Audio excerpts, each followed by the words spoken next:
Environ 2 siècles s'écoulent après le moment où la stèle de Merenta évoque la présence des Israélites en Canaan. Les familles deviennent des tribus, leur population augmente.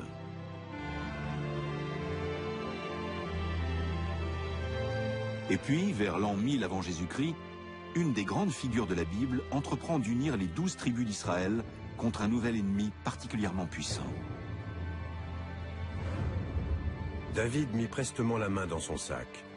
Il prit une pierre, la lança avec sa fronde et frappa le Philistin au front. La pierre s'enfonça dans son front et il tomba la face contre terre. Premier livre de Samuel, chapitre 17, verset 49. La Bible célèbre David comme le berger qui abat le géant Goliath, l'amant qui convoite des fruits défendus, et le poète dont les psaumes lyriques sont encore récités aujourd'hui.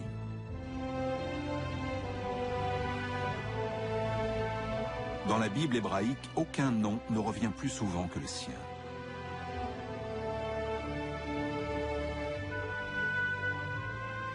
D'après les Écritures, David fonde un royaume qui s'étend de l'Égypte à la Mésopotamie. Il fait de Jérusalem sa capitale et conclut une nouvelle alliance avec Yahvé, qui lui promet que ses descendants et lui régneront à tout jamais.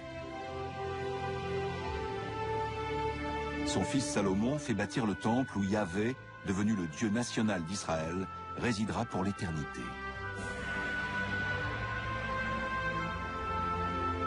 À en croire la Bible, le royaume de David et Salomon est donc une nation unifiée à travers le culte d'un Dieu unique.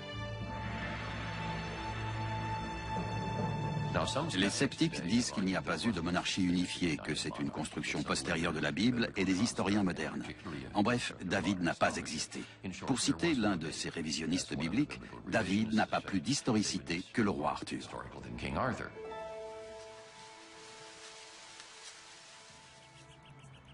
Mais en 1993, une découverte extraordinaire éclaire sous un jour nouveau celui que la Bible considère comme le plus grand roi d'Israël.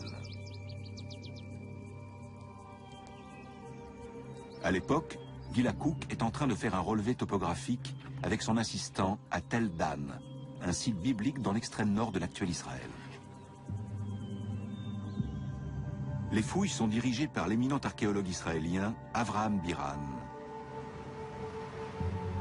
En cette fin de la journée, la géomètre prend ses dernières mesures lorsqu'elle entend qu'on l'appelle. C'était Biran qui hurlait de sa voix de stentor. « Gila, on s'en va !» Je lui ai fait signe d'attendre et j'ai continué à travailler. Biran l'appelant une deuxième fois, Gila Cook rassemble son matériel et commence à descendre la colline.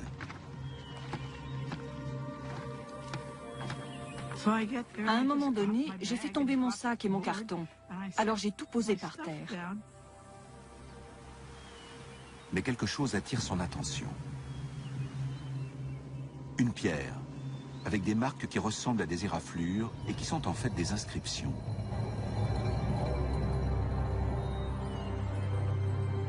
Cette fois, c'est elle qui appelle Avraham Biran. Il a regardé la pierre et s'est tourné vers moi en disant « Oh mon Dieu !» Gila Cook a trouvé un fragment de stèle de victoire rédigé en araméen, une langue ancienne très proche de l'hébreu. Dédiée au roi de Damas ou à l'un de ses généraux, elle célèbre ainsi la conquête d'Israël. J'ai tué des rois puissants qui attelaient des milliers de chars et des milliers de cavaliers. J'ai tué le roi de la maison de David.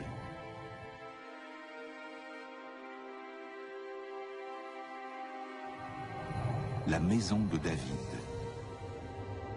Ce sont ces mots qui rendent la découverte cruciale. Ils prouvent de façon presque irréfutable que David a réellement existé.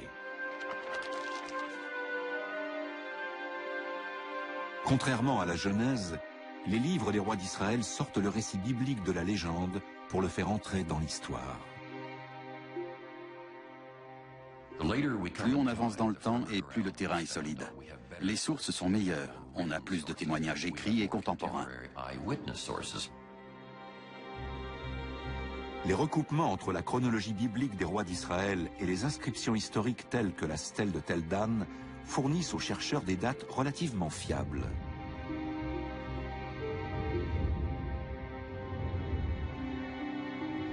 Le roi David est le plus ancien personnage biblique dont l'archéologie a confirmé l'existence historique.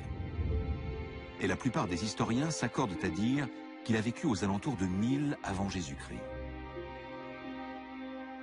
Faut-il en déduire qu'une partie de la Bible a été écrite sous le règne de David? Le premier abécédaire hébreu, découvert par Ron Tapi sur une pierre à Tel Zaït, offre un indice intéressant.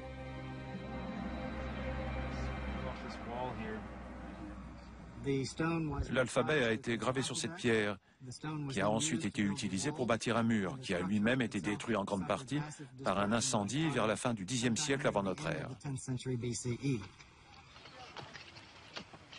La trouvaille est d'autant plus significative que Tel Zaït n'était qu'un village perdu aux confins du royaume de David. S'il y avait un scribe capable d'écrire cet alphabet au milieu de nulle part, à la frontière occidentale du royaume, il devait forcément y avoir d'autres scribes beaucoup plus sophistiqués dans la capitale.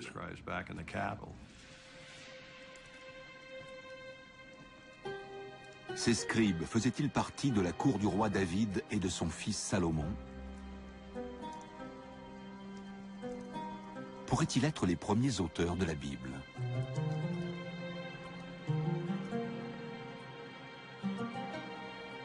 Au XVIIIe siècle, des historiens allemands éclaircissent en partie le mystère des auteurs de la Bible grâce aux deux mots utilisés pour désigner Dieu. Dans l'un des récits, Abraham appelle Dieu par son nom propre, qu'on prononce traditionnellement Yahvé. Les passages faisant référence à Yahvé, qui s'écrit avec un J en allemand, correspondent à la source J. Mais dans d'autres récits, Abraham utilise le terme hébreu le plus courant pour désigner Dieu, Elohim. Les deux auteurs sont donc respectivement surnommés E pour Elohim et J pour Yahvé. En s'inspirant sans doute des poèmes et des chants transmis au fil des générations, chacun écrit sa propre version du lointain passé d'Israël. L'histoire d'Abraham et de la terre promise, et celle de Moïse et de l'Exode. La plus ancienne de ces sources est celle qu'on surnomme J. Beaucoup d'historiens la situent au Xe siècle avant notre ère, à l'époque de David et Salomon. Et si J a choisi de camper son récit aux alentours de Jérusalem, c'est sans doute parce que c'est là qu'il vivait, peut-être à la cour de David et Salomon.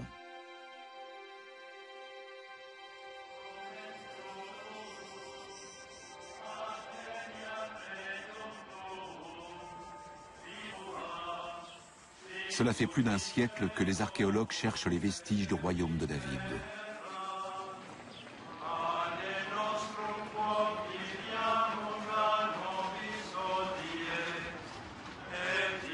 Mais il est toujours délicat d'entreprendre des fouilles à Jérusalem, considérée comme une ville sainte par les trois grandes religions monothéistes. Pour les chrétiens, Jésus vient prier au temple de Jérusalem la dernière semaine de sa vie. Il est crucifié, enterré et ressuscité dans la ville de Jérusalem.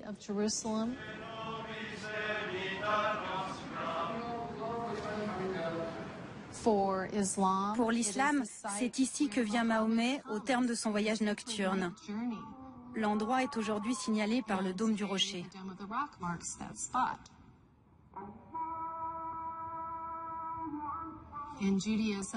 Dans le judaïsme, toutes les histoires que la Bible hébraïque raconte sur Salomon, David et les temples de Jérusalem se passent bien sûr à Jérusalem.